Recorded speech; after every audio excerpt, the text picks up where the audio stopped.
took a second for it to load.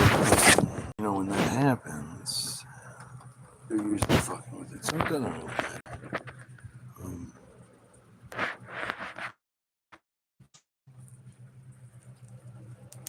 I saw this post today that hit home. I needed it actually. It was Weatherman. Which weird because I don't, you know, with a name like Weatherman, you would assume he's probably one of them.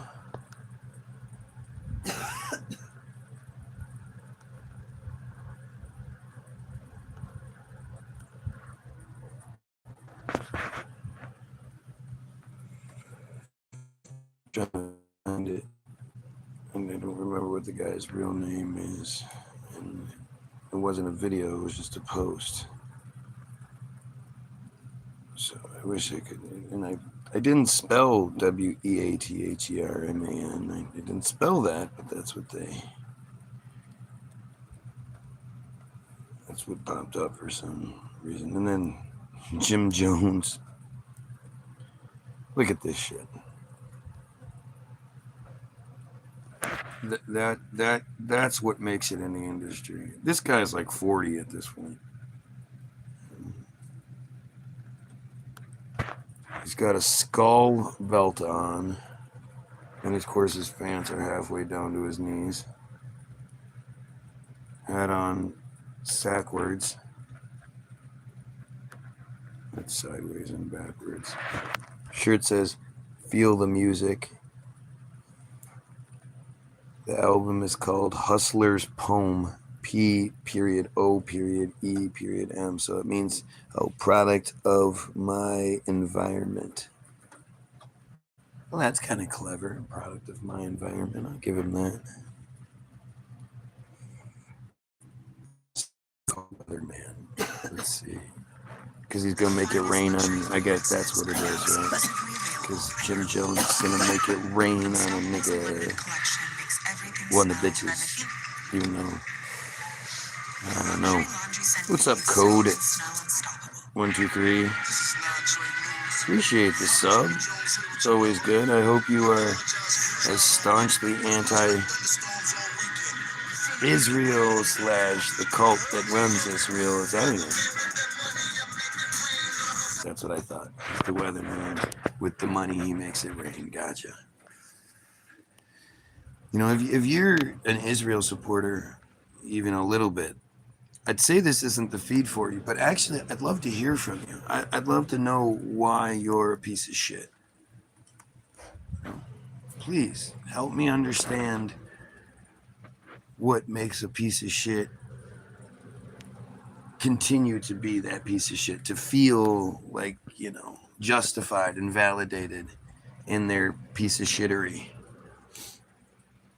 But the reality is, like, so again, the thing I commented on was Israel's relying on or betting on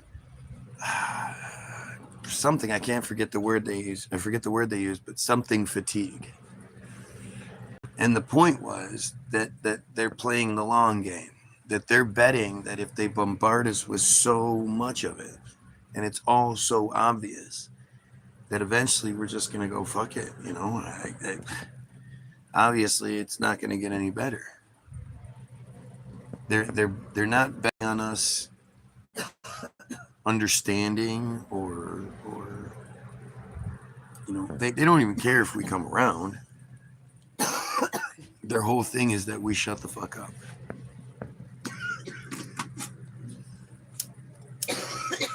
They just want us to shut up and be okay with it, you know, or not even that. Be okay with it to the point where we live our life. Like, they don't care if you're like actually okay with it. They don't care if you should, since you like that other stuff. I'm sure you like that.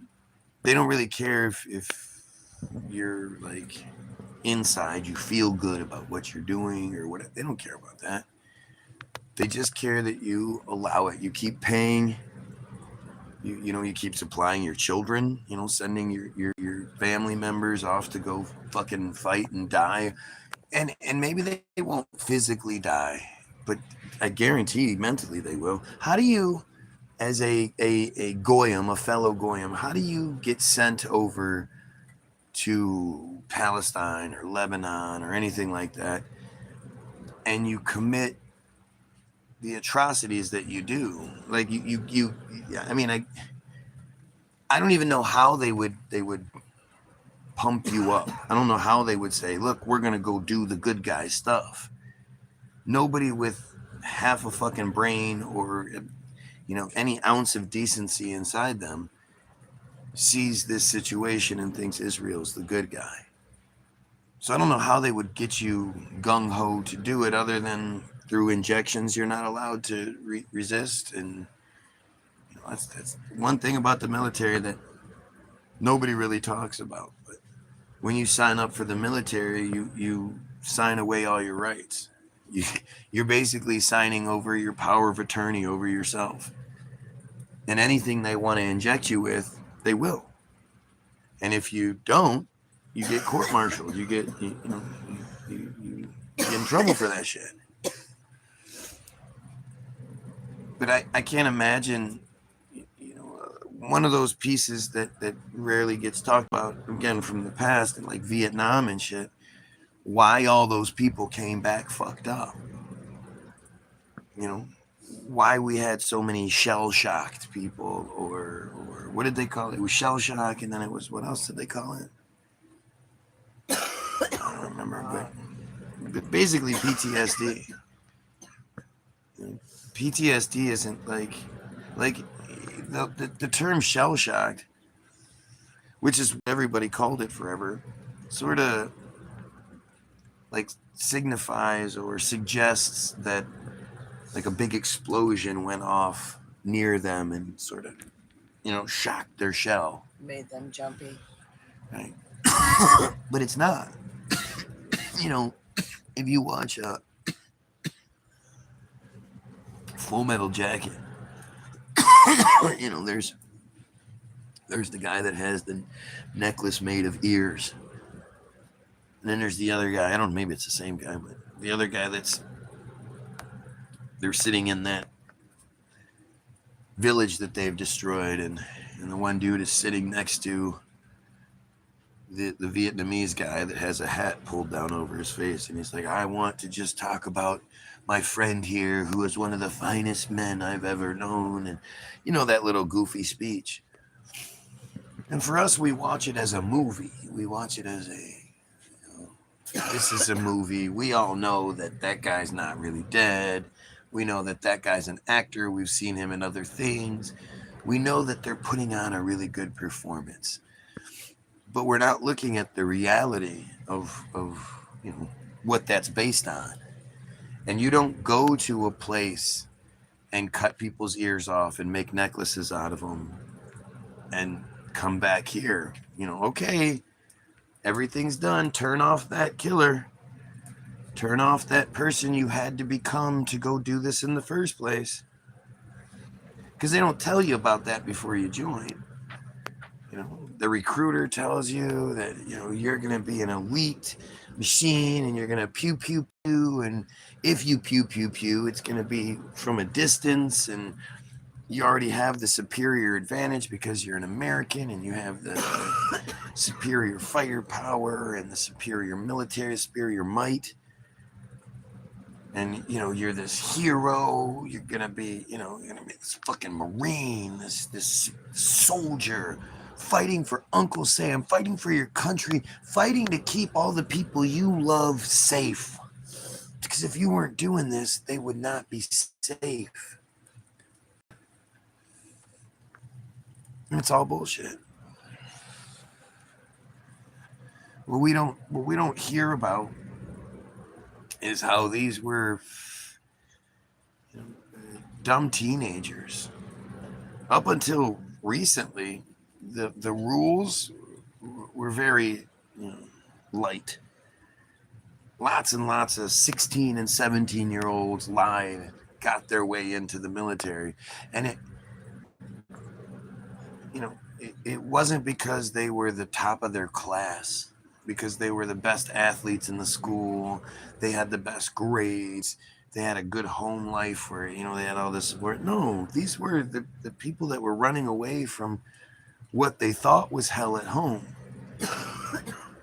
These are children. 18 years old is a child. I know when you're 18, you think you're a man.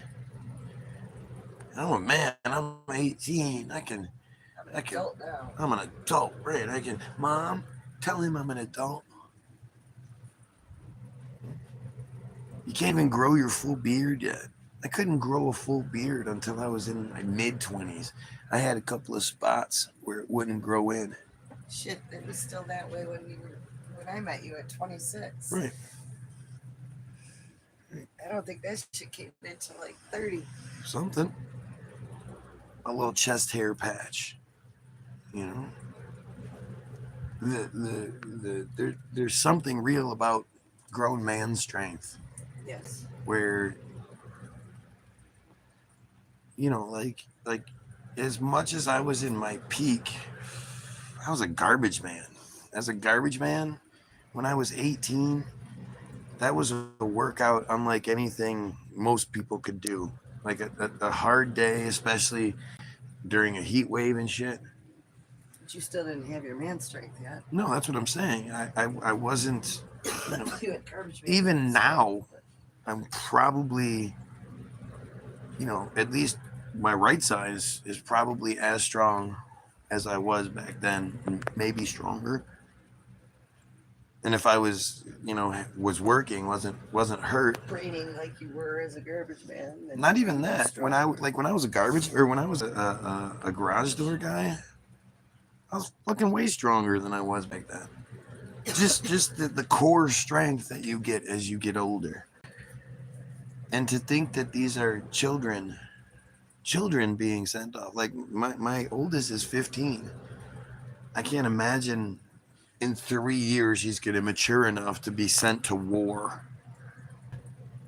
Like, you don't have any concept of what that is. You think all patriotically, I'm a patriot, I'm gonna do. You have no fucking idea. Oh, the fact that we let these little kids go join is. That's what I'm saying. It's fucking nuts. Disgusting. But they need that stupid and that, you know, that naive. And naive. And naive. You still have the invincible thing. Yeah. You still think you're invincible, and you haven't. Like it's got to be more difficult today, because back when I was a kid, when I was 18, as an 18-year-old, unless you were like a specific kind of nerdy person, you didn't have any real concept of politics and the way the world worked. You knew what you needed to know to get through school. But you didn't understand the idea of hypocrisy, and hidden governments, and right, and lobbyists, and you know, the real reason that we're at war to begin with. Right. I mean, every major conflict that's ever existed, especially when you go, well, Vietnam, well, shit, that would have nothing to do with Israel. Of course it did.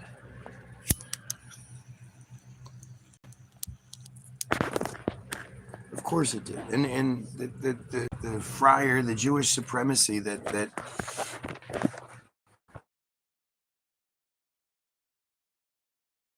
get what do afterward, okay, you've done your thing, you got all fucked up by the situation we put you in. Now just go home and we'll start running commercials, hey, wounded warriors, hey, civilians, it's your fault that this happened. So I know you might be sitting there enjoying your day with your family or whatever, but hey, you should give money to wounded warriors. Wounded warriors bugs the shit out of me. If you were dumb enough to give your everything, your livelihood, the best years of your life, your brain, your physically, to the military, why are you ever paying taxes again? Why are you struggling? You should be able to come home and Like, think about it, all the money that we give to Israel. There's all sorts of uses that I can come up with for that, right? Like $3.8 billion a year as the initial cash payment, along with all the rest of the money throughout the year. But imagine if instead of giving $3.8 billion a year to Israel to kill people, that was something that we gave to returning soldiers to take care of their lives.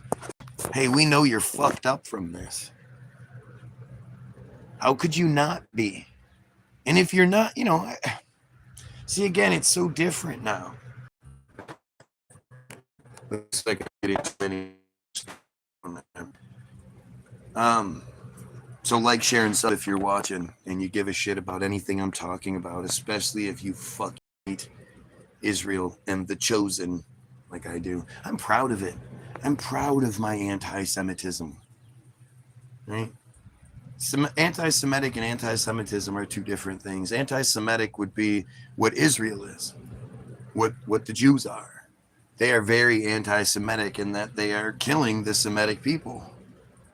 They're genociding the Semitic people. The Gazans, the Palestinians, these are Semitic people. The Lebanese are Semitic people. The Syrians and all, these are Semitic people. It's why Israel bans DNA testing. Because the last one that was done showed that 95% of Israelis tested didn't have Semitic DNA, came from them Crane, came from Europe, came from the United States. But Semitism, for those that don't know, let's just show you real quick, because I know this one's really hard for people to actually believe. So we'll go like this here. We'll go Semitism definition into the Google machine. Merriam-Webster, the one we all, Merriam-Webster is, that's the book. That's the one that everybody says is the official word people, right? Semitism. You're on the page. Semitism. No shenanigans, no funny business. Right? Number 1A, Semitic character qualities. Number 1B, a characteristic feature of a Semitic language occurring in another language. Number 2 is policy or predisposition favorable to Jews.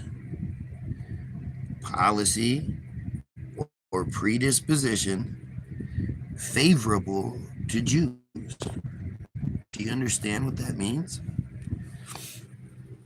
APEC Policy Conference. Policy is the rules and regulations by which we all live by. Why the country does this, why the government does that, why we're allowed to do this, do that, why we're allowed to say things, the policy, we all know what policy is. I don't know why I'm explaining what policy is.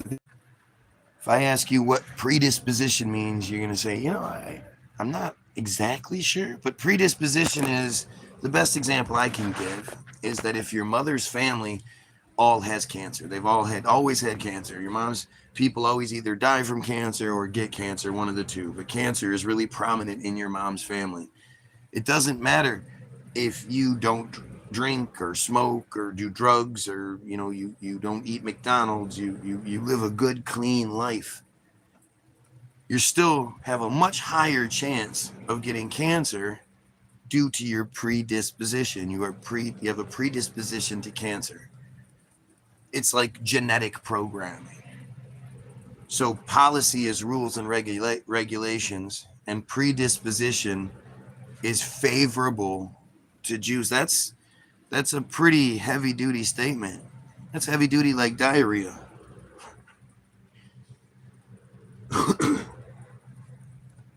and nobody else has anything even close to that. Nobody else has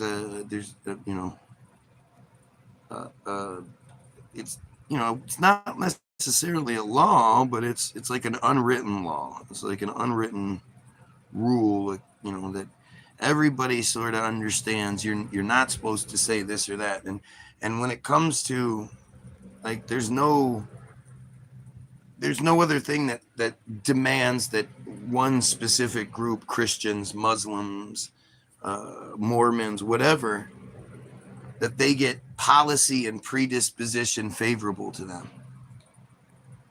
Strange too is Semitism is a really old word. Semitism has been around for a long time. Anti-Semitism was coined in the 1880s, I believe. And it was specifically coined to mean, the opposite. It wasn't if you look into it, if you ask people, they'll say, oh, it was a way to make hating Jews sound more official. But that's not what it is. That's how it's been turned into it. But it's literally favoritism, anti-supremacy. Policy and predisposition favorable to you is supremacy. It's just a nice way of saying supremacy. If we get in trouble, something happens and there's a big, to do about it, but you find out that it's Jews involved, then, they're going to get the favor. Whatever way it works out, they're going to get the favor. And you can see that that's how it is, how it's been. This isn't a stretch or a leap of faith required here. This is pretty obvious. It's what happens. And so, when we live in a society, actually, they had hearings. I guess I don't know what the official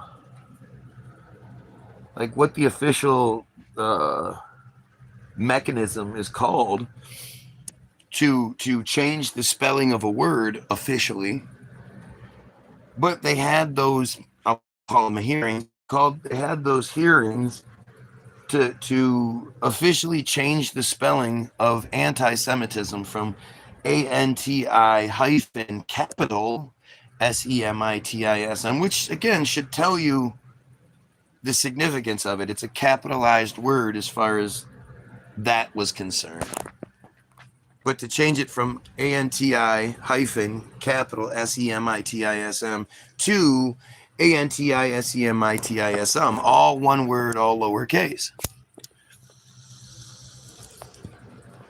And their reason for doing it, their given justification, was to stop people from thinking anti-Semitism opposed something called Semitism. I mean, they're not going to give you like a legitimate, oh, well, it made more sense to do this because of financial reasons or because, I mean, what you're actually talking about is something pretty ridiculous, because now you have to go back and you have to adjust all of the policies and all of the records and everything that was written with the hyphen in the capital. You have to now change it. It creates a whole bunch of work. It creates, an unnecessary bunch of shit. So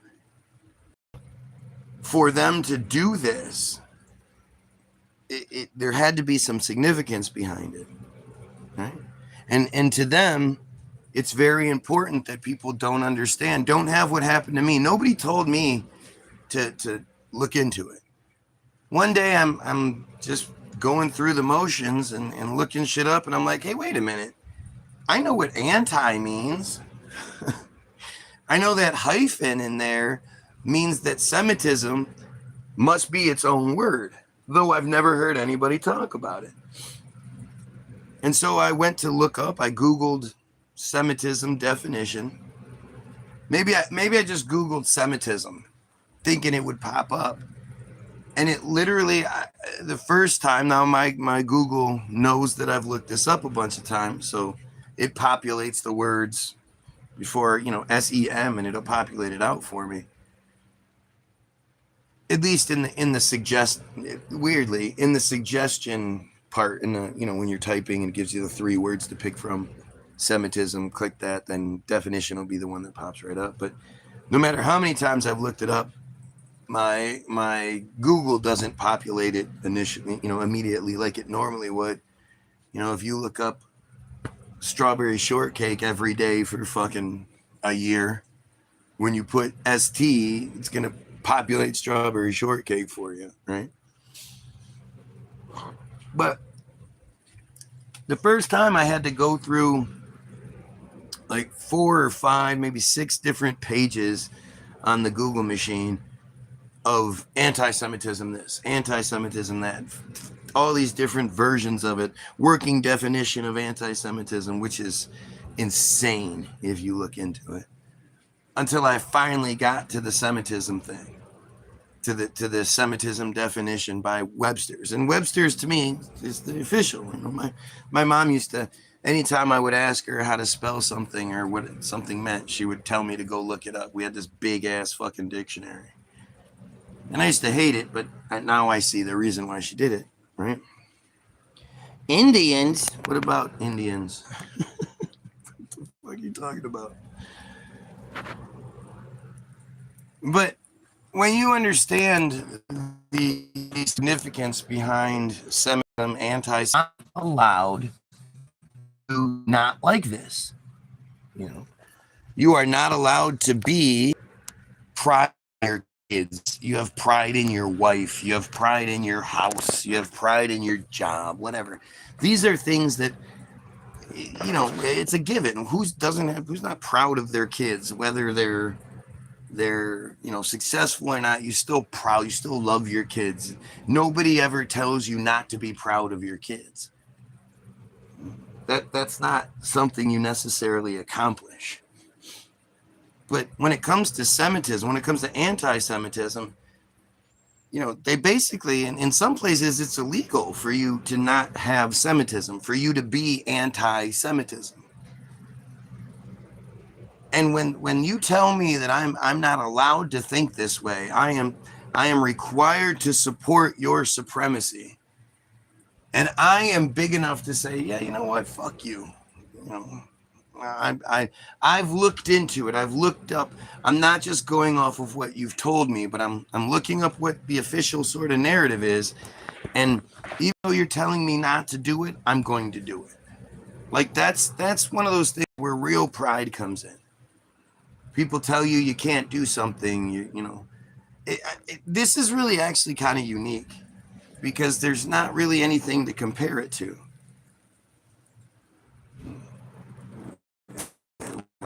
Something else we're told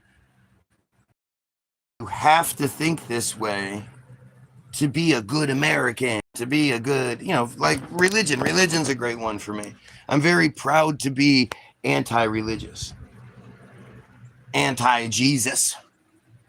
And because, again, like, your life is harder if you are anti-Jesus. The average Christian who pretends to be such a good guy, if they find out that you're not, if you don't think the way they think, they will not treat you the same.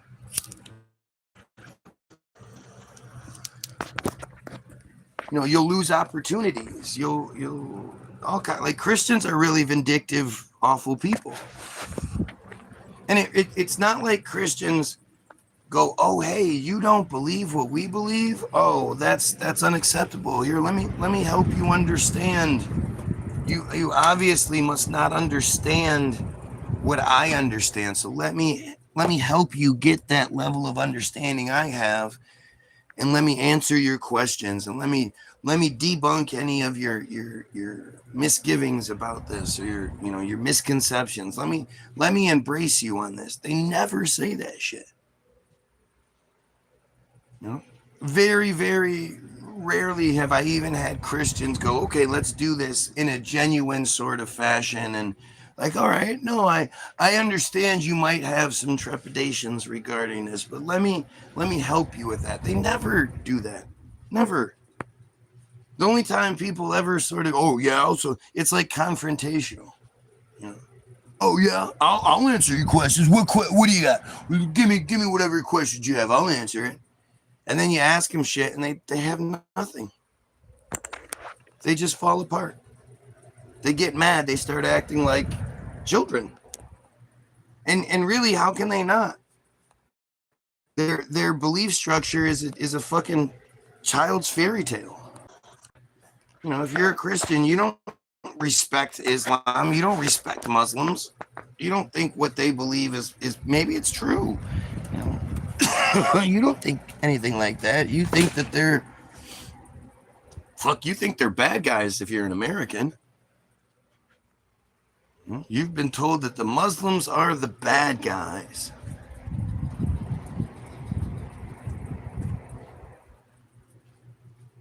And you know, we've been so well programmed with it from a very young age. Like, I'm old enough that I grew up initially with the Russia bad guy propaganda. Russia was the big bad. They hadn't really started moving into the Arabs are bad narrative yet. That sort of happened when I was like 8, 9. And then we started going, and then we had Desert Storm and all that bullshit that really kicked it into high gear. I mean, I can remember, or at least I can, when I looked up, you know, the keepsake box that my mom had from when I was a kid. And you know, I was a kid who drew the same thing all little boys drew.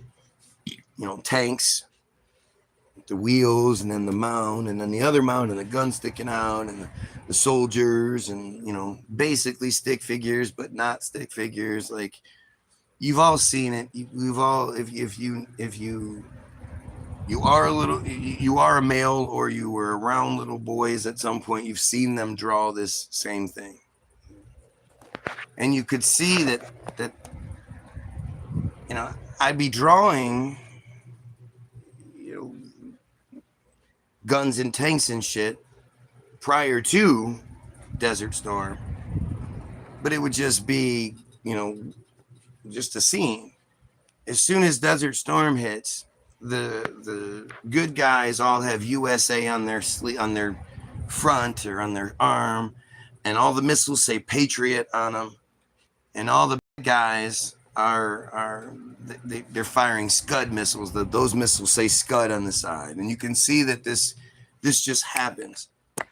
I am supposed to be patriotic. I am supposed to be, you know, they're prepping me for what's to come. There's an episode of the Transformers, that cartoon, that stuck out to me when I bought the DVD set and, you know, watched it with my kids. I don't remember these, you know, I remember some of the episodes for sure, but I don't remember, you know, a lot of the throwaway ones or whatever. But there's a point where suddenly, like, you would think, if the Russians are considered the bad guys, why aren't the shows about the bad guy Russians? Why aren't the Russians the bad guys in the cartoons and in the, you know, in the entertainment that we're given?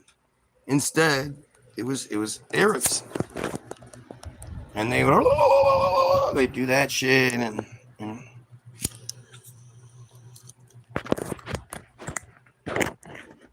And they were seeding us.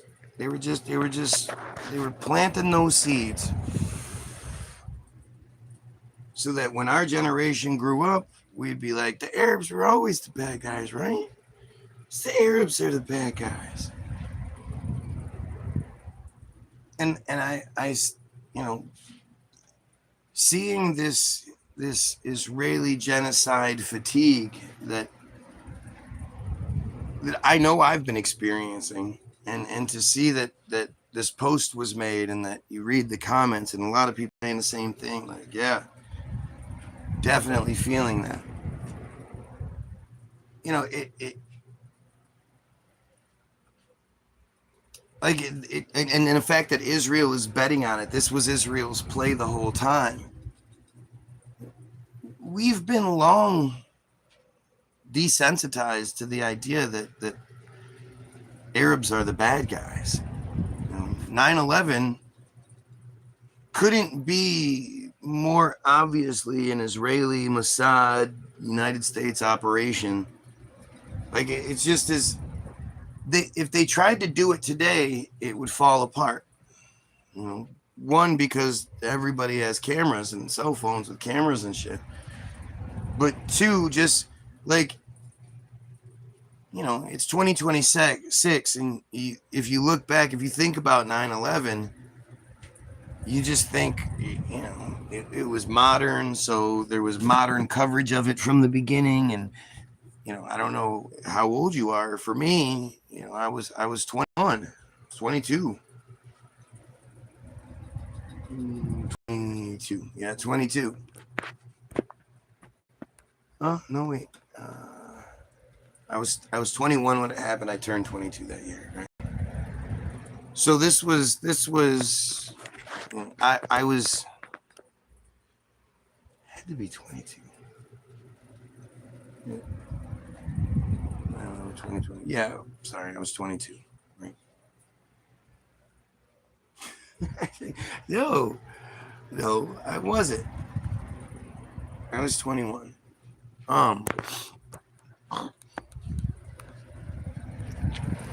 There's just so much happened in my life. It's hard to keep track of it all.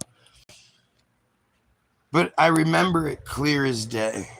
I remember it happening. I went to work that day. We had to, I was in California at the time, and we had to get to work at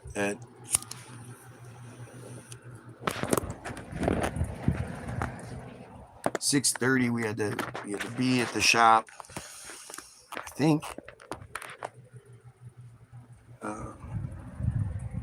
So that we could get out and then start the job at 7, because 7 was the earliest that you were allowed to start construction work and whatnot legally. And so we were all out front of the shop, just fucking around like we always did. There was a football that day. We were throwing the football back and forth. What's up, Joe? Always good to see you. Right now, I'm always talking about the same thing, Joe, but right now I'm specifically talking about 9/11. Now, see, I believe you're too young to remember it. Or if you do remember it, it's you barely remember it, right? You were young that you sort of remember it in the background, but it wasn't like it was for me. Like you say, we were outside, and I remember Brian Peterson pulling up, and he had this horrible look on his face. He was all pale and shit, and he pulls up and hangs his head out the window, and he's like, "Man, we're under attack." You were born in 69? Holy shit, Joe, I thought you were younger than me. Well, then you remember it very well. But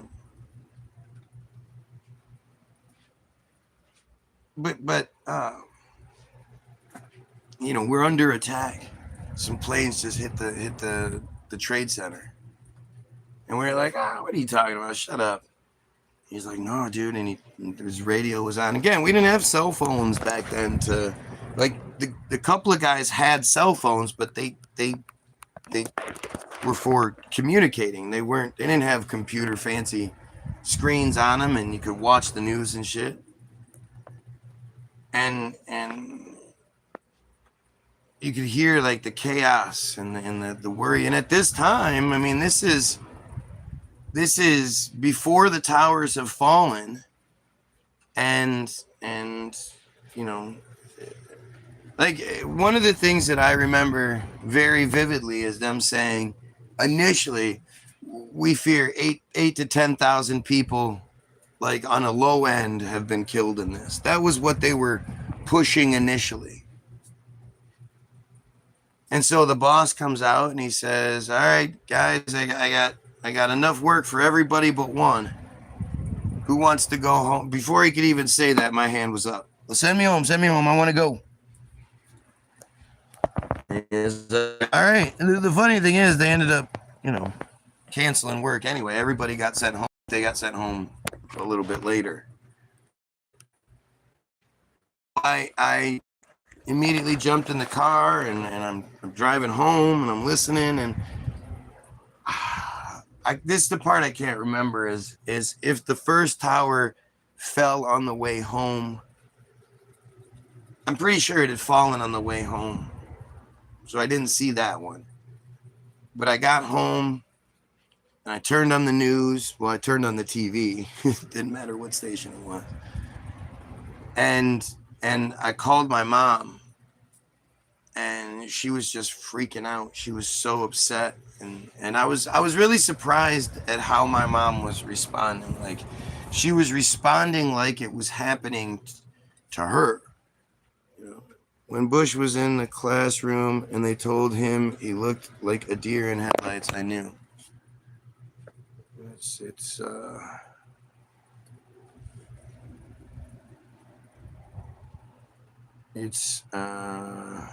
That moment is such a powerful moment that me personally, I was like, well, hang on.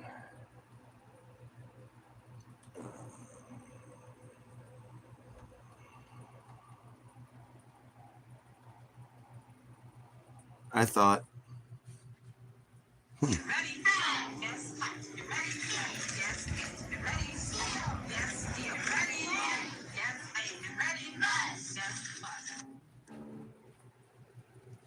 to me that was obvious. But see, I wasn't privy to all that.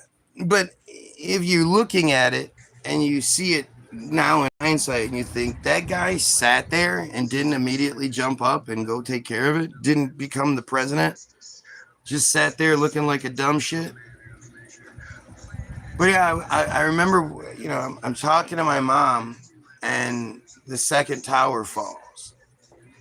And as it's falling, my mom is like screaming, "Oh my God! Oh my God!" Oh. And she says, "We need to round up all those people and put them on an island and nuke it." And it's interesting, again, thinking about her saying that. She was talking about Arabs, and why was it immediately Arabs? Immediately we knew it was Arabs that had done this. And I said to her, "What if it was black people, Mom? Would you suggest that all people, black people, get rounded up and put in, nuked?" And she was like, I don't care. She was just freaking out. And she was like, I gotta go. I don't remember like that. Whatever happened, I'm pretty sure we got off the phone shortly thereafter. But it was just, it was such a surreal moment. And then for most of us, we think that it was, we sort of know today was what was known immediately. All that footage that's burned into your memory, you think that's all. We think about it happening today, like if it was happening today, and we still don't. It's amazing how even today it's still one big manipulation, and that was shown to me, driven home for me with the Trump shooting. When my buddy texted me, I was out doing something, and he was like, "Oh, you better sell your Trump card," because I have some goofy ass nothing Trump card. But he was like, "He got shot, blah blah blah," and I was, "What the fuck?" So I went right to YouTube and I thought, let's see what's available. There has to be, like, I thought, man, I'm probably gonna have to like sort through a whole bunch of shit to be able to find, decent footage on it, because I just assumed that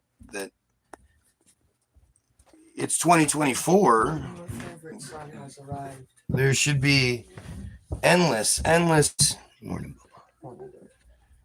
footage of this. I actually want some tea. There should be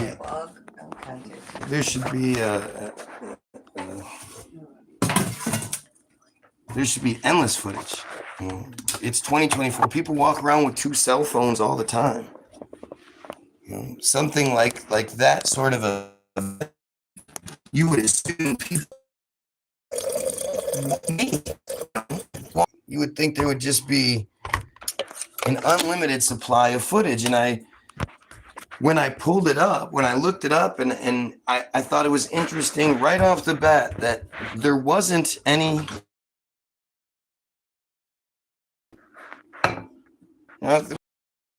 you can't find a bunch of different angles of that whole thing happening, which just makes no sense whatsoever. And of course, it's connected. So immediately I think of my wife loves the terrible, fucking terrible shows, the NCISs and the Criminal Minds and all that shit. And so, because my wife loves them, well, I get to watch them a lot more than I want to. But an episode immediately sticks out to me where this was something had happened where somebody was shot at a carnival, at like a fair. It was either shot or maybe it was kidnapped or something like that. And they were saying that, and this is 2000. The show is probably in 2000, post 2010, maybe between 2010, 2013 or so, somewhere in that window, maybe 2000. It's not early 2000s and it's not late. So, I mean, again, I don't necessarily remember which show it was per se. Maybe I can look it up. I want to say it was NCIS. See, I don't even know what it was. It's one of those shows, and because they're all the same, it blends together. They all have their MacGuffin. They all have their Penelope or their Dr. Reed, where they go, okay, we need to look up this bad guy, and they push a button in a video package complete with animations and whatnot just starts playing so they can explain what the mission is. This is really fucking stupid, right? But they have their in-house computer person who is, whenever the story needs that connector, Dr. Reed knows it, or the house there. It basically the house phenomenon. I liked watching House. When my wife and I got together, House was brand new, and we watched the first season like we were into it. By the second season, it was like you're watching the show and you go, what time is it? Okay. Show's got about 15 minutes left. House is going to watch somebody pour a coffee, and it's going to trigger something in his head that makes him think, oh, well, if you pour coffee standing on your head, and there, you could just where the show's gonna go. There's no real suspense. There's no real, it's not real drama. It's manufactured, and it's gonna work out in the end because the MacGuffin's gonna figure it out. So with this story, there was the shooting or whatever it was, and they were saying that because it happened in such a public place.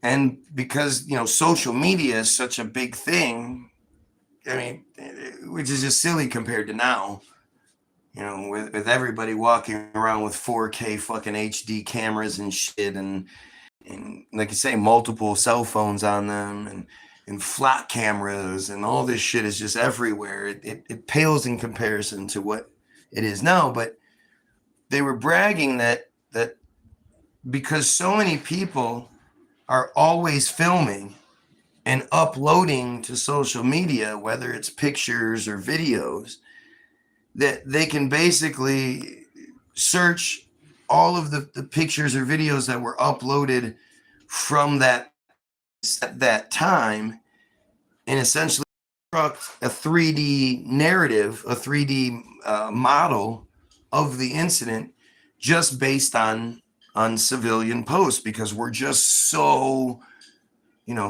posting our feet and posting our nothing. Like me, again, I can't really, I can't knock anybody. It's what I do. And they were able to construct, a perfect like 3D diorama of what happened. They were able to see that in the background of this, you could see this guy, and then you could follow him with this. And you think, like, nowadays, how can any crime even take place with as much as it is with Ring doorbell cameras and cameras all along the road and cameras this, cameras that? You know, a man who should be free. I need to look him up. That's what I'm going to look up when I go upstairs. There's a guy called Michael Jackson-Balanos. Michael Jackson-Balanos needs to be freed. He needs a song or 7 about him. Like, people need to understand who Michael Jackson-Balanos is. So, on October 21st, 2023, here in Michigan, here in Detroit, Michigan, a Jewish community leader, as she was referred to, named Samantha Wohl, was found murdered in her front yard. And it was so interesting. I straight said to my wife, watch, when they're gonna push this idea that this might have something to do with Israel Palestine, and when it turns out it has nothing to do with that, and it was actually her husband or brother or boyfriend that killed her, the story will disappear. And you know, to me, I have watched enough of those shitty murder shows to know that if someone is stabbed multiple times, that's not a random crime. They've said it time and time again. For somebody to repeatedly stab someone, that requires personal connection. Right. To put a knife into somebody, pull it out, put it in, and it's a scene. You know, the human body squirts blood out when you pull the knife out. Oh, the knife will get stuck, and you have to yank it out and shit. Like, it's A lot harder than with the bone and shit. But people realize right. that. This isn't some poke thing. It's actually very gruesome. So when you're telling me right off the bat that this woman was found stabbed multiple times in the stomach and in the face and in the neck, where defensive wounds are present, she had stumbled out of her front door and collapsed on her front lawn, and it wasn't until like between 5:30 and 6:30, again, weird that we don't have exact times, that one of her neighbors found her. And initially there was no suspect. There was nothing. It was a big mystery. And the news was saying things like, well, we don't have any confirmation that this has anything to do with Israel Palestine, but it might. They kept pushing that narrative. And again, that's when I said to my wife, you know, when it comes out that this was her boyfriend or her husband or whatever, this story's going to disappear. And you can't put that in there.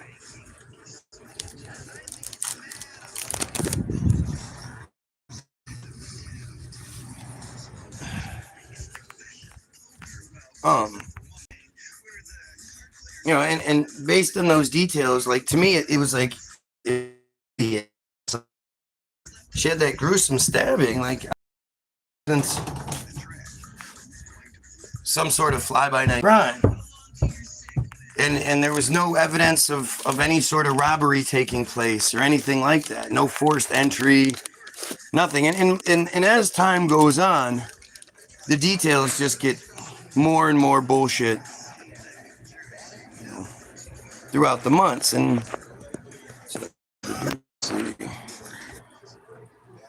Michael Jackson-Balanos.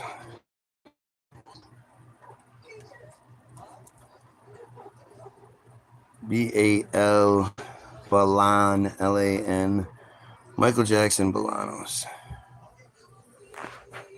All right, we'll read more into it. I just didn't want to forget. So,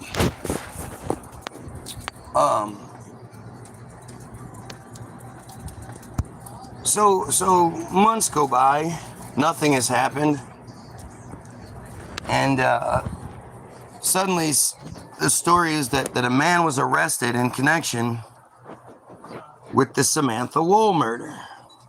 Remember, she's a Jewish community leader. She is a high-ranking member of Jewish society and just Detroit society in general because of her position.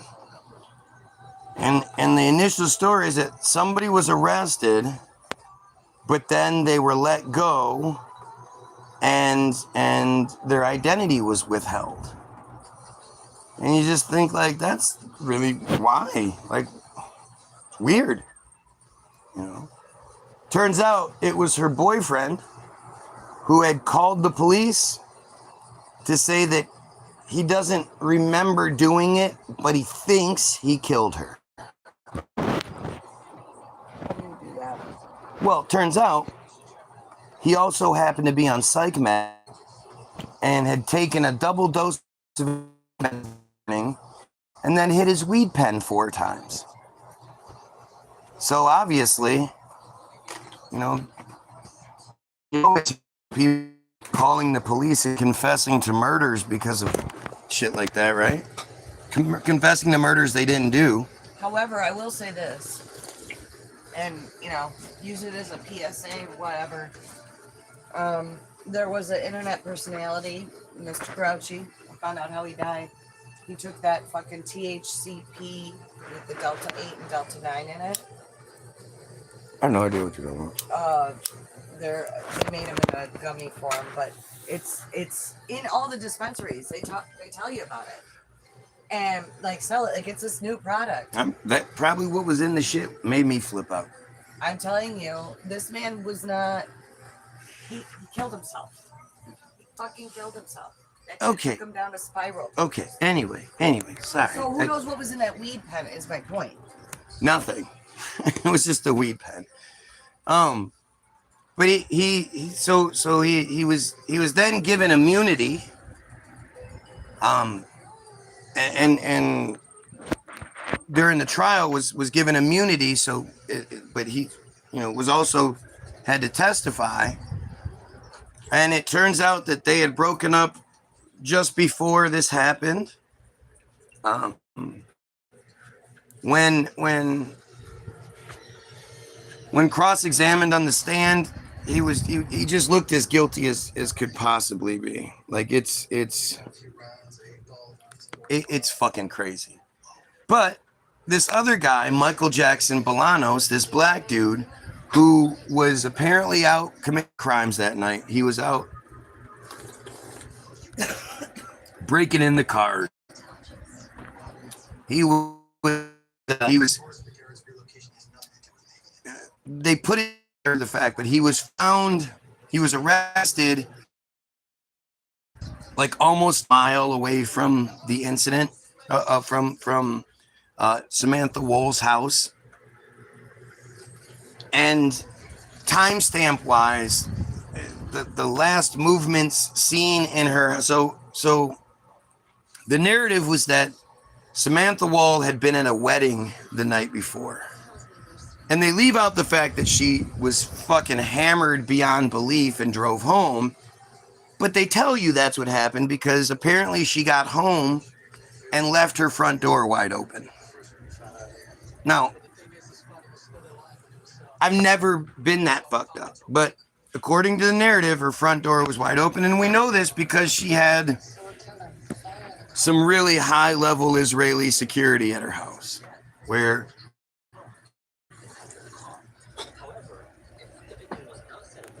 it just dawned on me, but there weren't cameras, but there were sensors all over that could sense whether there was movement. So why would you have movement sensors all over, sensors wired to your door to know if your door is opened or closed, but you don't have cameras anywhere? It just seems fishy, right?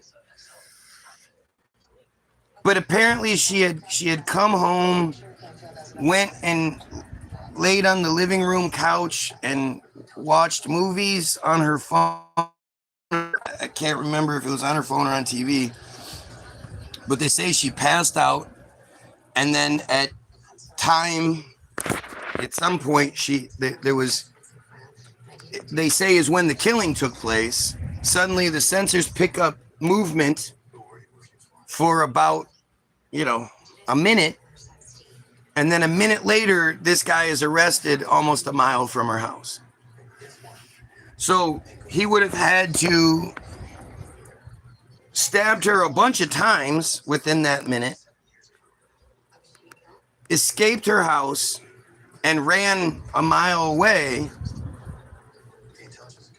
all within, under 2 minutes. And it's like whenever it involves them, it's like this whole genocide situation. Like, nobody with a half a fucking brain is going to look at what's going on and be like, yeah, Israel's the good guy. And yet the way it's presented, it's almost like insulting. It's like, how did those presents get under the tree? Oh, it must have been Santa Claus. No.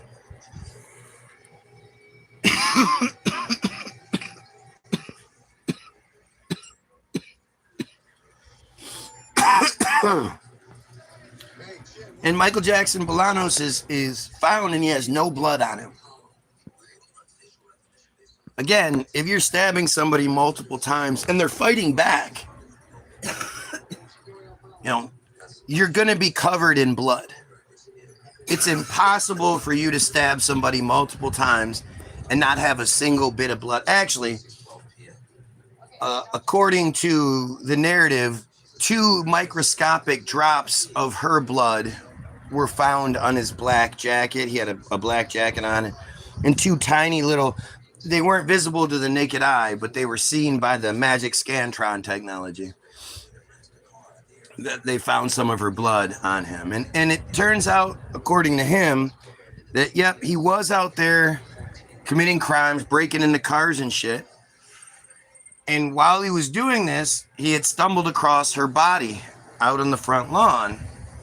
And when he saw it, he was like, oh shit. Like, he went to check on her. He saw she was fucked up, and he was like, oh shit, white woman's been killed in this. I got to get the fuck out of here. They're going to blame me. I guess is sort of the narrative. I don't really know. But, this had happened long before. She had already been outside of her house. And really, all of the evidence against this man is provided by the system. And we, as dumb Goyim, are supposed to pretend like our system always has our best interest in mind, always does things the right way, never railroads anyone, never throws people under the bus.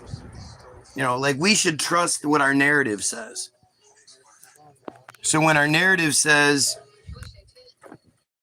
they found 2 microscopic drops of blood on his, like, we're supposed to, oh, okay, yeah, well, obviously, he stabbed her a bunch of times. Of course he's going to have 2 microscopic drops of blood on him.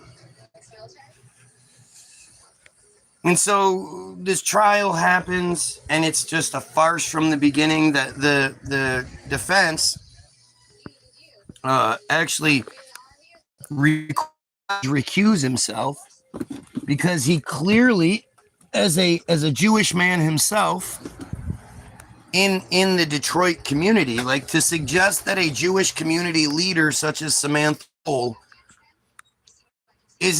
doesn't have a personal relationship with all of the judges in that I mean, it's just, again, it's like insulting, right? We're supposed to pretend like they're not this extremely racist, this community. and that they don't all know each other in close proximity. But that in itself is pretty stupid on the low end, let alone community leaders such as judges, political people, and then whatever she was. All I ever heard was that she was a community leader. She was involved in organizing this or that, blah, blah, blah. But they immediately requested that the judge recuse himself because, and this is a part where, my wife will undoubtedly chime in, but during opening arguments, the judge keeps interrupting the defense. And the judge decides to add charges of hate crime, of, every anytime a Jewish person's killed, they're not just killed. They were never just killed. It had to be a hate crime. It had to be, all of these extra things put on there that, if you know anything about how court works and how prosecution works and shit, the prosecution doesn't just throw as many charges as they can against the wall and then try to prove them, hoping one or two stick. Unless they have a slam dunk case, they don't prosecute. Unless there's a really great chance they're going to win, they don't prosecute, because records matter in that world. And the more times they fail, the less money they're going to make. And so the prosecution suddenly gets this job of trying to prove hate crime charges and all this other shit that just don't exist. And that's not how things work. They're not going to make their job harder. They're not going to, if they say this, and this, and the first two things are shown not to be true, well, it's going to be much harder to prove that third thing.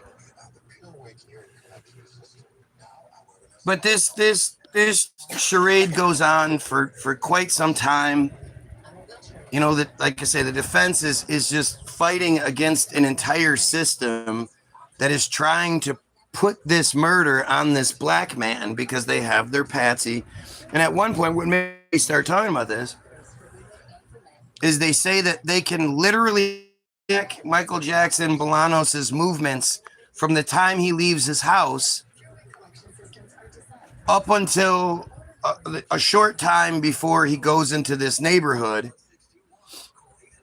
and then after the fact, which is weird. Like, if anywhere you're going to be able to find more cameras, it's in these rich Jewish neighborhoods. So why the footage cuts off at the proof part? Well, that's you can think of it what you will. But everything they try to stick on him falls apart. There's just no evidence for it. And as I say, that the judge is acting, just don't interrupt opening arguments. That there's decorum in court, and judges are the sheriffs of the court. Like, they don't let anything fly like that shit. You have to follow all of the procedures, because any thrown out can get a judgment overturned and shit because there was an improper procedure followed. But they tried and tried and tried, and they couldn't get anything to stick, so they finally stuck him with lying to police. That was the crime they ended up getting him on.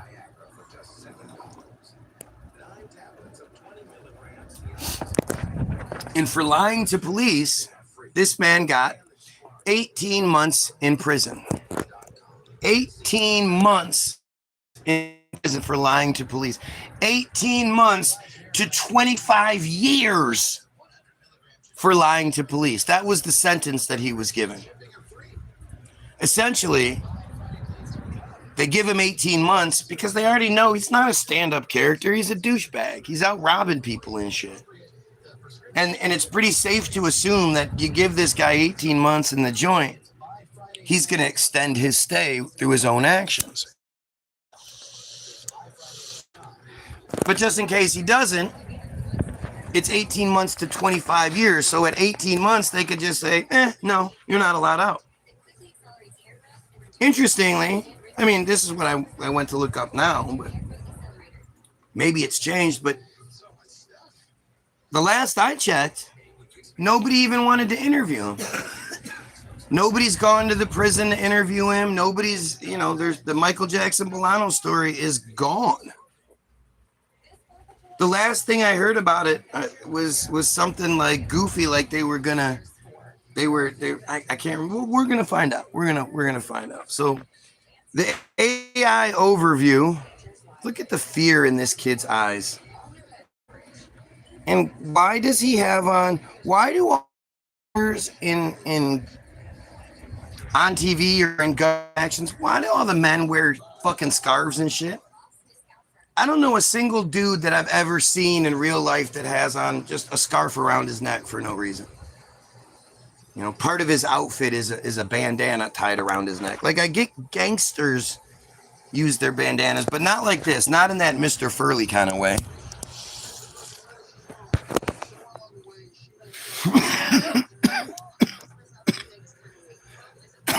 But I'm assuming that's the night he got arrested. That's the arrest photo.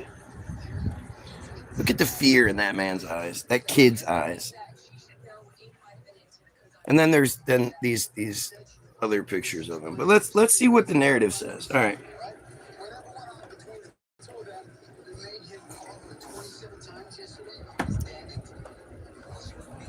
Michael Jackson-Balanos was acquitted of first-degree premeditated murder in the October 23 fatal stabbing of Detroit synagogue president Samantha Wool. Oh, she's the synagogue president. Oh, all right. Really weird too. Like, a woman is the synagogue president. In August 2020, in July of 2024, a jury acquitted Jackson-Balanos on first-degree murder, but deadlocked on felony murder and home invasion charges, resulting in an 18-month to 15. Oh, now it's 15 years to 15-year sentence for lying to police. 18 months to 15 years for lying to police. I didn't even realize, like lying to police. What is that charge on? Following the acquittal, defense attorneys successfully argued that retrying the deadlocked court counts violated double jeopardy, leading to a judge dismissing those charges in August 2024. Prosecutors have appealed this dismissal. Jackson-Balanos maintained his innocence, testifying that he only stumbled upon Wool's body while looking to break into cars, which he claimed explained the blood evidence. Detroit coverage is available through DeadlineDetroit.com. Okay, so that's literally all we get. So now I'm going to go to... Oh, wait, let's go to... Is there a Wikipedia page for this? No. Okay, so we're going to go with news. I'm going to push news, and then I'm going to put sort by date.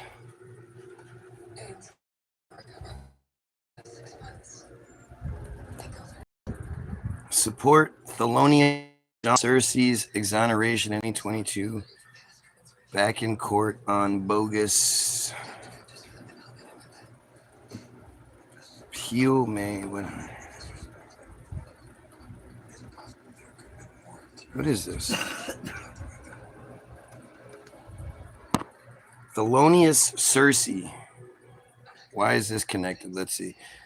We are asking that all justice support Thelonious Sean Cersei this week in court as he battles for permanent freedom after Wayne County Circuit Judge Thomas Hathaway dismissed all charges against him with prejudice October 3rd, 2022. Among other issues, Judge Hathaway cited the prosecution's deliberate suppression of the actual caliber of the bullet taken from the victim's body, not consistent with the gun alleged to be the murder weapon. I mean, this should really make you look into what's his name? Tommy Robinson. No, not Tommy Robinson. Who the fuck is the Charlie Kirk shooter? I forget his name off the top of my head. That story is as much bullshit as you'll ever see, but I don't want to get sidetracked. This court concludes that the damage caused by the suppression and withholding of exculpatory evidence cannot be cured. Hathaway argued, therefore, it holds the dismissal, blah, blah, blah, blah, blah. A court of appeals panel overturned Hathaway, saying he had abused his discretion as a trial judge by ordering permanent dismissal of charges, ruling termed dubious by legal experts. Oh, that Eddie has blocked me, I guess. He got mad.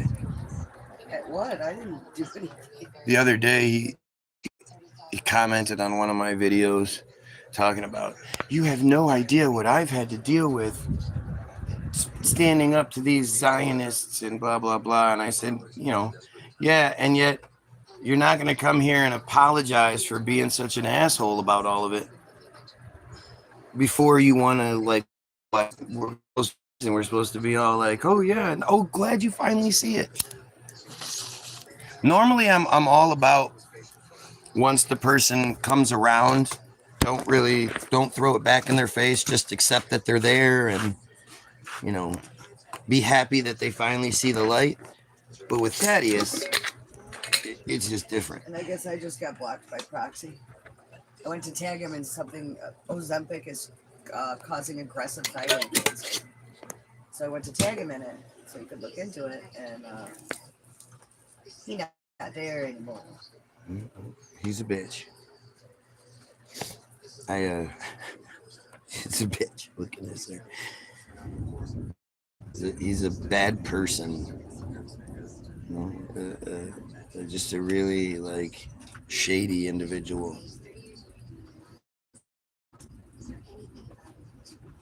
He's one of those people that, you know, proves that you only get upset when you know the other person's right. Like if I'm talking about fat this, fat that, you know, he's, oh, talk about this.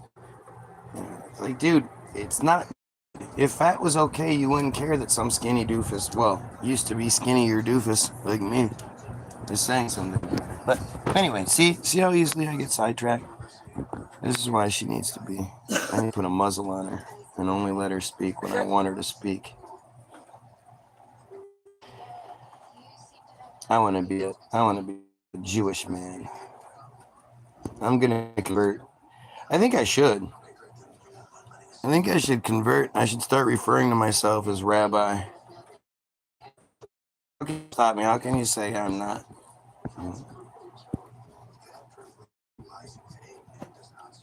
Either way, I just want to hang on. Right here. Hello, Building 7 guy. You know, Building 7, the towers, New York itself. I think I have 9/11 that we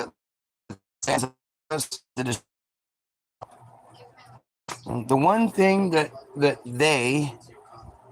the friars do, that the Israelis do, is they hide the worst thing behind something really bad. If you want to distract people, it's not nearly as effective if you use positivity. You know, we are much more likely to complain about our food than we are to give praise to the restaurant for our food. Okay? So when it comes to something like really atrocious,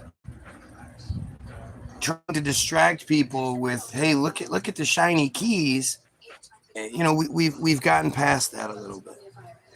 So what they realized is that the best way to do it is to hide something really, really fucking hide the worst things behind stuff that's really fucking bad. And so 9/11 is a great example of everybody focuses on the Twin Towers, which they're the big thing. I mean, come the fuck on, it's the big spectacle. But even more so, Building 7, because Building 7 wasn't hit by the plane, and Building 7 had the offices of this, and Building 7, Building 7, Building 7. The one thing that that people really don't talk about nearly enough is the Pentagon.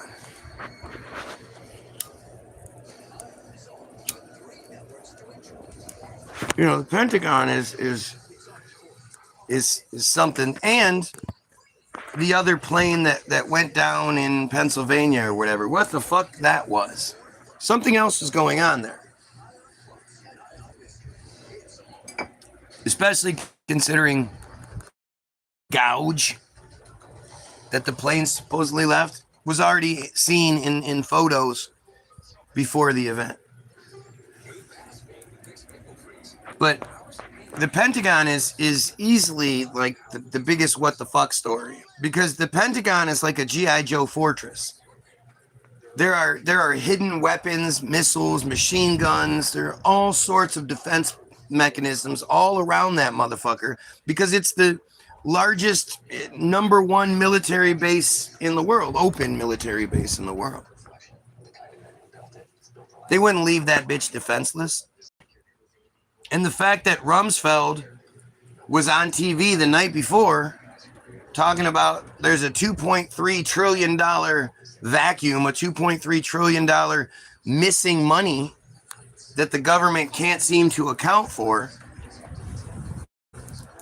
And the next day, the plane that hit in the exact offices, the thing that hit the Pentagon hit the exact offices that were investigating this vacuum, destroying everything. And before the cameras get shut off, because for some fucked up reason, plane supposedly has just hit the Pentagon, and the news around there, you know, the agents come up to the news people or anyone that happens to have a camera and is like, hey, can you shut these cameras off? And everybody just goes, yeah, okay. I mean, it's only the biggest fucking story of our lifetime, but hey, let me shut the cameras off for you. It was a total setup. And it was Israel. Well, again, I really, like, I hate talking about Israel because Israel doesn't exist. It's not Israel. It's the chosen that inhabit Israel. And Israel is a small place in one place. Israel isn't all over the world doing these horrible things. They are. But Israel and Zionism, these are the words that we've been given and said, we don't want you talking about those things. But if you're going to talk about it, say Zionism, okay? Say blame Israel and say Zionists and stuff like that, okay? That we don't like it, but we'll accept it. The one thing you better not ever say is that it's Jewish. Don't say that. Don't bring that part up. But the very next morning, right after that happened, before the cameras shut off, you can see Rumsfeld himself running around the crime scene, destroying it, picking up pieces of the supposed plane or whatever it was, and carrying them off the scene. That's not how something like that works. Something like that happens, and immediately the entire area is cordoned off. Only the most, you know, the most specific people are allowed to be in there, and every little bolt, screw, piece of metal, whatever they can find is cataloged, their exact position, and then they're taken from that area to a staging area where they set everything back up so they can figure out what the fuck happened. That's how that works. And yet, in that situation, that's not at all what happened. They completely destroyed the crime scene. Everything that was done was illegal.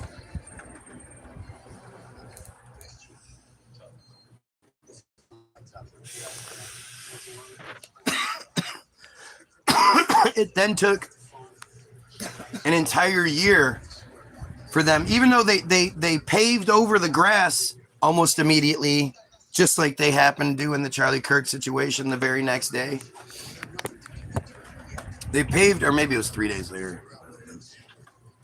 But it took them an entire year to repair all the damages done from whatever it was that hit the Pentagon. And that's not like, that seems totally reasonable, feasible. I would imagine something like that in such a gigantic facility and yada yada. I would imagine there's a hell of a lot that needs to be done. A year seems like they, it almost seems short. It almost seems like, that was a really good job on their end to do that quickly. The thing is, according to history, on 9/11, on 9/2/1941, selected the site for the Pentagon, which at the time was a swampland, a swampy, marshy area.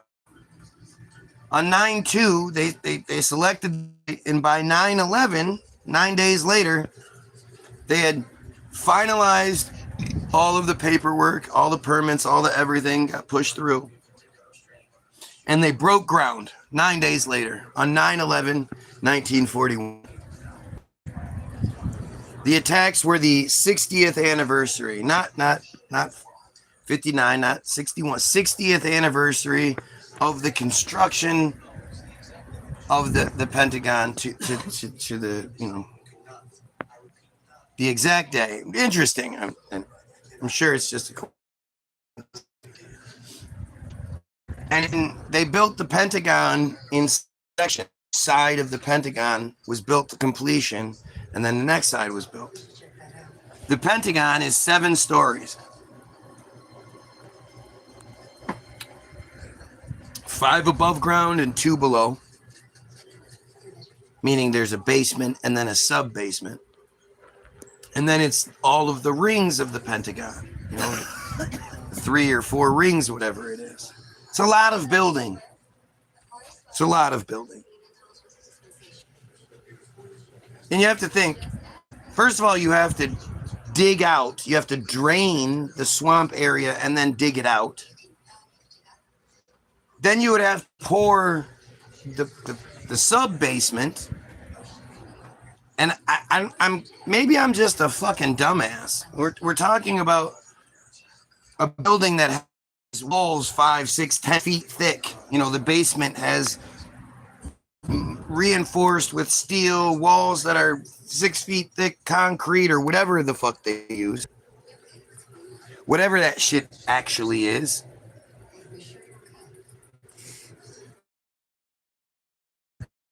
And so I'm a dumbass, but how do you pour the basement on top of the sub basement before the sub basement dries? Is that something that can be done? I don't know. I'd love to hear from some construction people.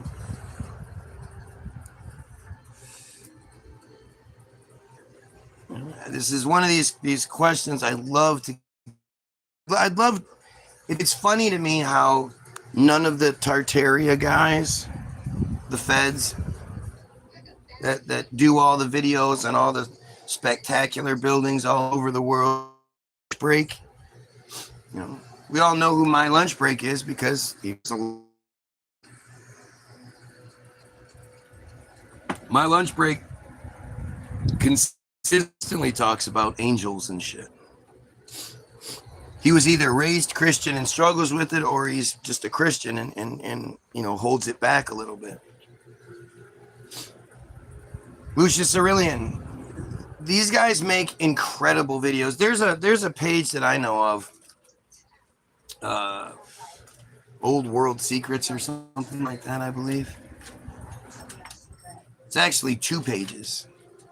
They're connected, right? I was scrolling live feeds and did not expect to come across this kind of live. Well, you should like, share, and subscribe. This one only gets better with time, baby.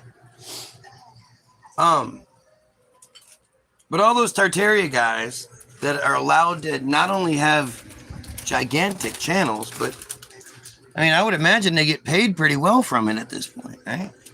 I don't know how many subscribers and views you have to get before you get paid, but you know, they have everything set up so that they can get donations and all that shit. I mean, I watch Rathbone, who gets, you know, basically my numbers prior to the Kirk thing, prior to September 10th, 2025, when my feed suddenly stopped working. But I see Rathbone consistently get, you know, super chats, or I'm too stupid to know how it all works. I'm too old. I wish I had it all set up like that. But Rathbone, he gets a lot, you know, around this, but he gets a lot of likes. He's allowed to have a lot of likes. So in my lunch breaks video or numbers, you know, dwarf his. Like my lunch break gets a lot of fucking views. My lunch break got mentioned on the Joe Rogan show and shit. And don't know who those guys are, never seen their faces or anything like that. But none of a single fucking one of them does a Pentagon video. And how? No other building even comes close to the Pentagon. The Pentagon, to me, is the most fascinating building in the country. I know there are, you know, enormous castles with elaborate designs, and there are all sorts of crazy, beautiful, you know, structures, castles, the all throughout New York, the skyscrapers, all like it. I'm not discounting any of that opulence that we see, but nothing rivals the Pentagon. And the Pentagon is a lot more fancy than you think of at the top of your head, off the top of your head. You know, lots of those big ass columns, pillars and shit. But the Pentagon is literally a pentagon. It was supposedly built from September 11th, 1941 to January of 1943. Just over 15, 16 months if you include the planning. It took a year to repair it and 15 months, 16 months to build it, start to finish.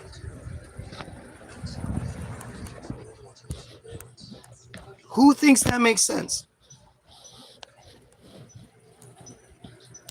How does that not make sense? Or how does that make sense to anyone? And there are no construction photos of it. Go ahead, look it up. If you see a couple, there's like a couple floating around, and it'll be like, you know, some equipment on the ground, or like a random like close-up face of a building. You don't know if that's what that is. But nothing even comes close to the Pentagon. Nothing even comes close. If you, from one of the base, you know, if you were to go like the base side of the Pentagon up to its opposite corner, its opposite point, you could lay the Empire State Building down in there. That's how big that fucking thing is.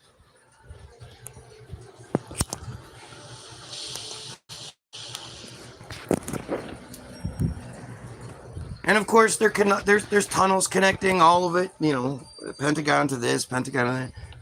All these things. 1941 technology, huh? Over 2 winters, mind you.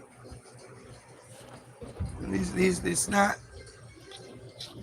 September seems like a terrible time to start construction on something like that.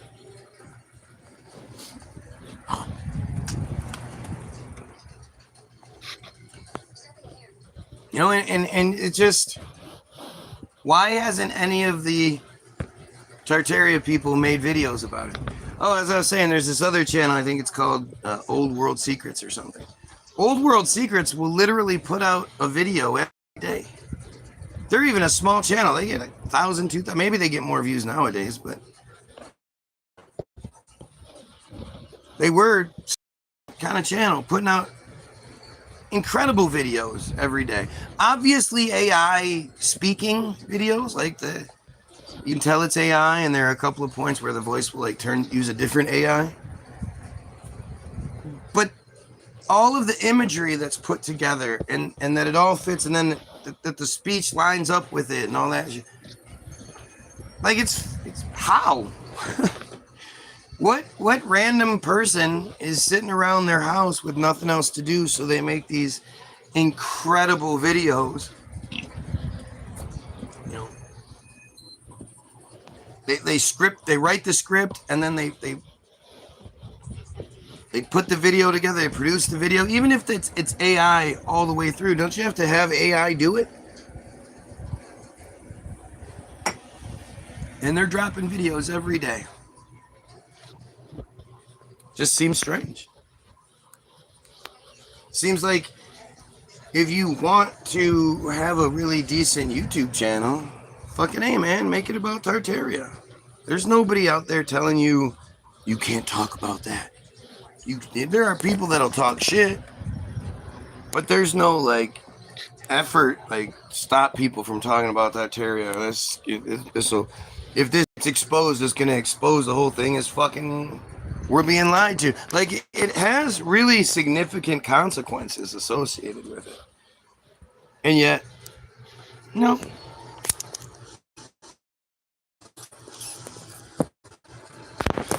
Nope. Nothing big.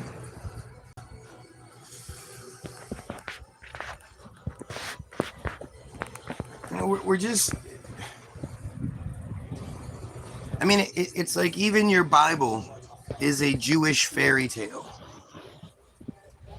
At the end of the day, they have you guys worshiping a Jewish guy. You know, I love the Tartaria stuff. I love the old world stuff. I think it's really fascinating and obviously a really important conspiracy, if you will. But I can't help but feel stupid talking about it. Like it always occurs to me as I'm talking about it. You know, at the end of the day, we're all relying on random videos or, you know, we're all relying on information that we're given. And the people in charge of that information are the same people telling us Israel's the good guy. They're the same people telling us that we should believe in Jesus. We're not talking about critical thinkers or people with our best interest in mind. The people that control the narrative call us Goyim, call us cattle. They hate us. And so, you think there's some truth in there? Yeah, but you think it's like it's the full truth?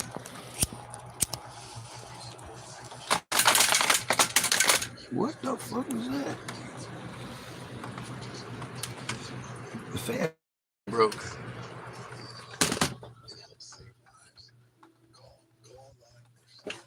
That's interesting. How the fuck does that happen? Piece of the fan broke off.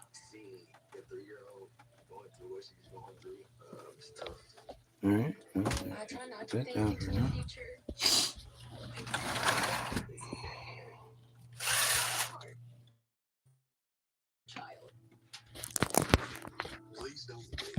It's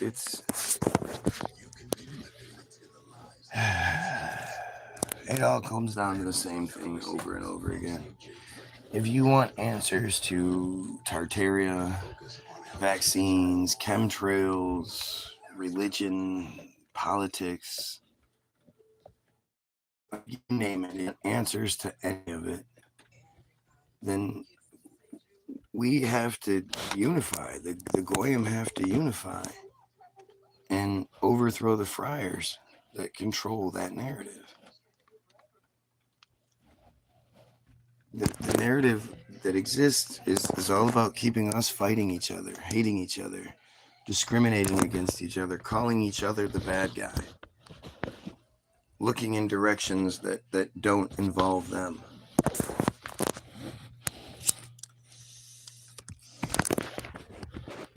And at the end of the day, it's not like the genocide. It's not like this is a secret thing. We know when they don't want us talking about something, it goes away. When was the last time you heard somebody talk about the bridge collapse? Shortly after it came out that the I don't even remember the fucking details. The woman involved was the CEO of it. I don't fucking remember, but the truth starts coming out, and then suddenly the story disappears. When was the last time you heard about the Pulse nightclub shooting or just anything like that? When did you ever hear about any of that stuff? You don't, because as soon as they want it to go away, it does.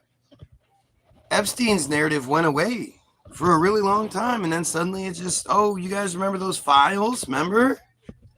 And I'm going, well, no, I want the tapes. And they're like, remember the files? We're going to give you these files. We're not going to give you all of the files. We're going to withhold the stuff we don't want you to know. But here's a bunch of really awful shit you guys can get all sorts of distracted by. People have. Here, I got distracted by all of it. And I was talking about this Michael Jackson-Balanos case, and I got distracted by all of it.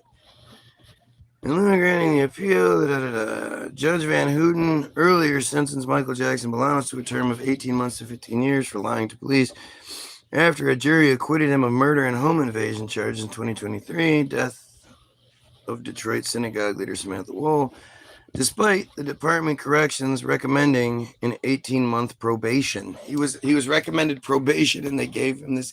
They gave him 18 months to 15 years so that the story would go away. If he was given probation, then random news people could have come up to him and been like, hey, let's make you a star. YouTube people could have come and interviewed him. Even if they don't have to come, they could at least set up the interview through, his computer or whatever. After 18 months, people are going to forget about it. There will be more than enough other shit for you to focus on.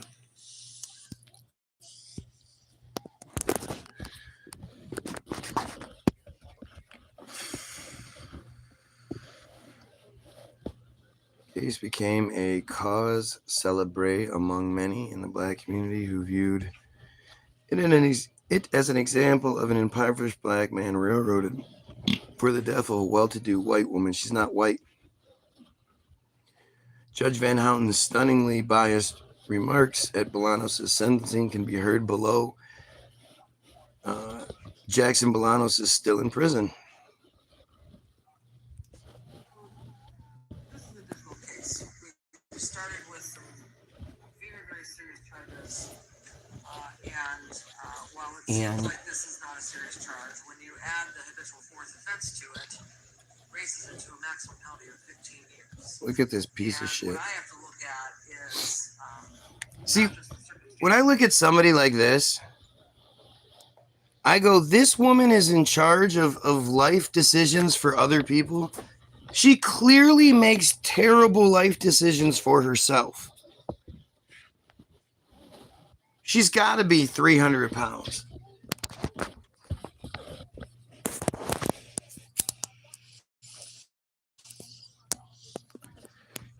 No, she chooses that haircut. This woman, to think, for me personally, if you're morbidly obese like this piece of shit, I just, you have fucked, like every big fat person I know like this, all they do is lie. If you watch the My 600 Pound Life show, literally, these guys lie about everything, including how much they eat. And they will do all kinds of crazy shit to sneak it, to manipulate. They're really awful, awful people.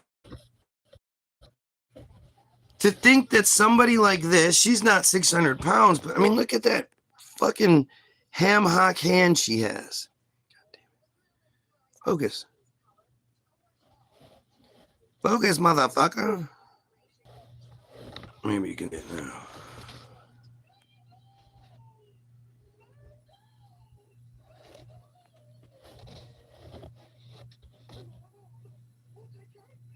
It's not working. But I don't think that. I mean, look at that fucking jowl. The play button is pointing right to it. Look at that shit. This broad is in charge of other people's lives? That's but also the offender. And Division 4th raises this up into a straddle cell, 0 to 22 months guidelines, and the 22 months would indicate prison. And although it is a straddle cell, I could choose to give them jail time or just straight up probation. But I also have to look at the number of times that the defendant lied. And I have to say, if lying was an Olympic sport, you would get the gold medal, sir, because you told lie after lie after lie throughout those interviews, interrogations, and even a few on the stand. And what is she talking about? Lies does factor into this. Also, the fact that there were prior failures to comply with community supervision, both with an unarmed robbery when he was a juvenile, and also for the fleeing looting. And not only was he removed from the Haida prison sentence at the thumb almost immediately, but was given a sentence of 18 months to 5 years and served out the entire term and never actually achieved parole because there had to have been numerous misconduct. But it's obvious that numerous misconducts for him to serve out his entire time and not get. And then the other factor I'm looking at is nothing to do with acquitted conduct or the charges that had to be dismissed pursuant to that case, but also to admitted other crimes that he admitted to on the stand that will never get charged.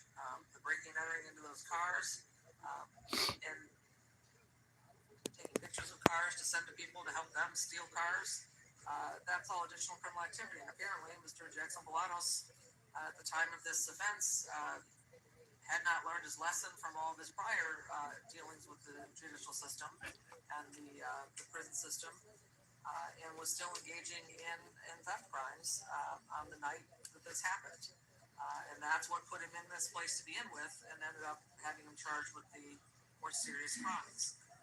So it is the sentence of this court that Mr. Jackson-Balanos be sentenced to incarceration of 18 months to 15 years in the Michigan Department of Corrections, with 243 days credit for time served. He must pay $68 state costs, crime victim assessment fee of $130, court costs of $1,300, which is the amount this court is estimated the average cost of a case coming through this courthouse.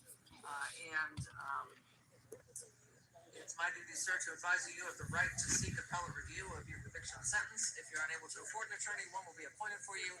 They'll be given transcripts needed to prepare your motions or an appeal. If you wish to seek an appeal, you have to sign the date you already initialed the form. Okay, we will give him a photocopy to take with him. And just for the record, you made a reference to my client lying on the stand. Like, that's unsubstantiated that he lied on the stand. That was even alleged that Mr. Jackson-Balanos lied on the stand. This court made reference to lying on the stand. And just for the record, Judge, he successfully completed his last probation he was on in 2018. And he demonstrated to the court that he does have what it takes to be successful on community supervision. If you're going back from 2013, he's 19 years old. I mean, this is 11 years ago at his last probation that he did successfully completed. 2018 was his most recent probation, and he successfully completed that probation, and they closed him out. Sir, I've heard you out. He may have completed that one, but then he was out committing theft crimes the night of this event. Okay, but admittedly. Okay, but Judge. And he's never going to face charges on that. Okay, so that's uncharged conduct, and Judge, if they wanted to charge him on it, they could have charged him on that. But in this building, Judge, we got to be honest with ourselves. How many individuals get sentenced to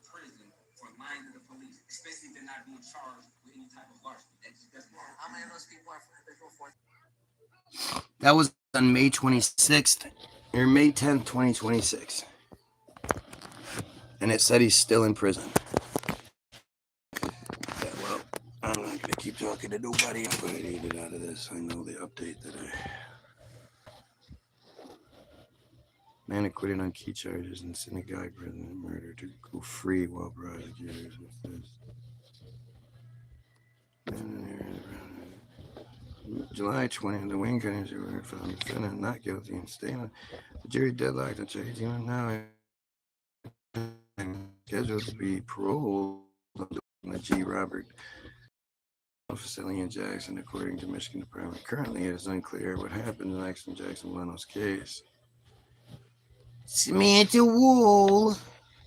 Craziest part about this whole thing, I told you that she was killed on October 21st, 2023. Found at about 5:30 to 6:30 a.m. by her neighbor.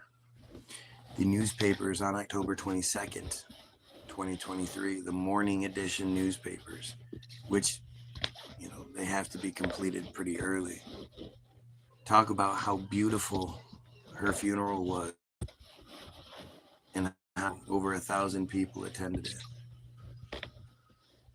How did she have a funeral the same day that she was found murdered without any, you know, they didn't have a suspect or anything? How would you, how does she bypass all protocols in you know, it just doesn't make sense. The prosecution argued that deadline acquitted throughout the charges. Argued that it should be able to retry Jackson-Balanos in the deadline court. Accordingly, last October, the Michigan Court of Appeals ruled against the prosecutor's office, which now awaiting a decision on the Court of Appeal. On Thursday, Maria Miller, a spokesperson for the Wayne County Prosecutor's Office, simply said the appeal is still pending. Wool's family declined to comment to Deadline Detroit. They were they were all about the black guy getting charged with the crime, and not the boyfriend that called and that admitted to it. Jackson-Balanos attorney Brian Brown has insisted all along that his client was innocent of the slaying and criticized investigators for what he says was not thorough enough job of clearing other possible suspects. He argued successfully before Wayne County Court of Appeals, retrying his court deadline. I think the Court of Appeals got it right. I think the trial of the court got it right when they dismissed the case, and hopefully the Supreme Court will follow the law. I mean, just the fact that it's some random broad being killed, and it's this much attention. You know, how many fucking regular old black people are killed? Business owners, community leaders are killed, and it's not some international fucking case. It's fucking crazy. On October 23rd, 2020, was found stabbed multiple times outside her home in Detroit's Lafayette Park neighborhood. Initially, some of the community feared it was backlash to the Israeli-Hamas war that began after Hamas attacked Israel on October 7th. See, they're even pushing the narrative. To this day, they're still pushing the narrative any chance they can get. Later, Jackson-Balanos was charged. Not later that day, later. Months later. Prosecutors theorized that Jackson-Balanos entered Wool's unlocked home to rob it at 4:20 a.m. on October 21st, but was surprised when he saw her. So prosecutors say he killed her to make sure she couldn't identify him. Jackson-Balanos, I mean, he didn't have any fucking blood on him. Jackson-Balanos testified in court that he was in the area looking for unlocked cars to break into when he stumbled upon her body and checked for signs of life, which explained why he had Wool's blood on his coat and backpack. Supposedly. After the trial, Wool's family, through attorney Brian Lego, issued a statement. There is overwhelming evidence that Michael Jackson-Balanos took our beloved Samantha's life. Samantha spent much of her time, blah, blah, blah, blah, blah, blah, blah. And that's just it. That's the end of it. So he's still in. So that was on May 7th. And as of May 10th, he was still in prison, according to the newest news article regarding him. Because this is sorted by date.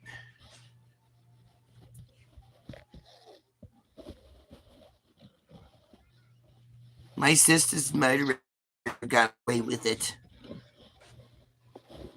I mean, the fact is, her boyfriend did it, and it's just disgusting.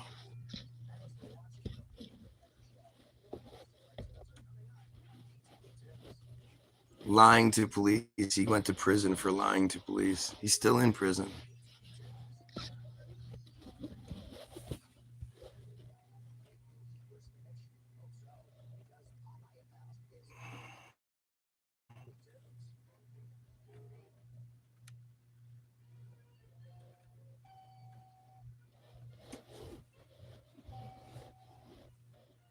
No, Michael Jackson-Balanos is not still in prison, according to the Michigan Department of Corrections. He is scheduled to be paroled from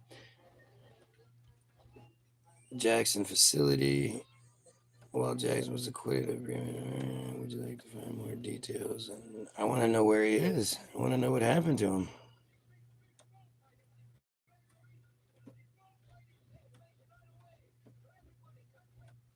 Wait a minute. There's a Reddit post from 2 days ago.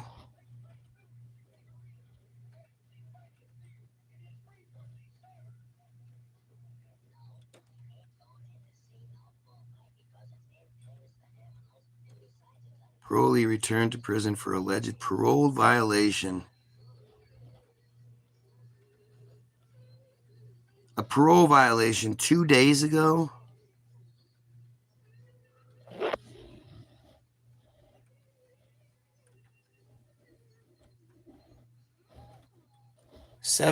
Wait.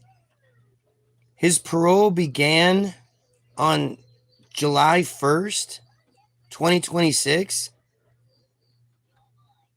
And he violated parole within hours? How? Within day? How?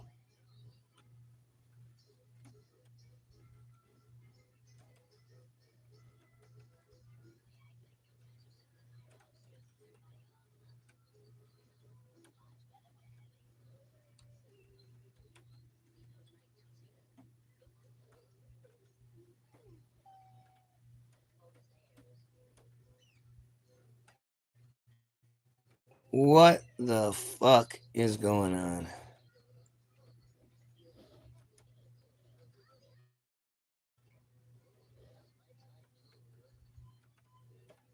Oh, apparently you can't fucking.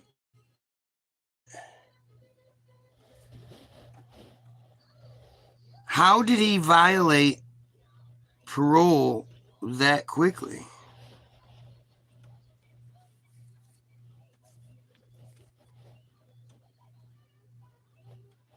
And there's no talk about it? Like,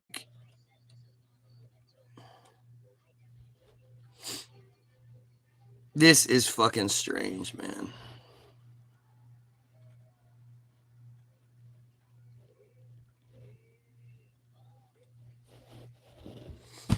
Have yourself a great day. You pedophiles, kill yourself.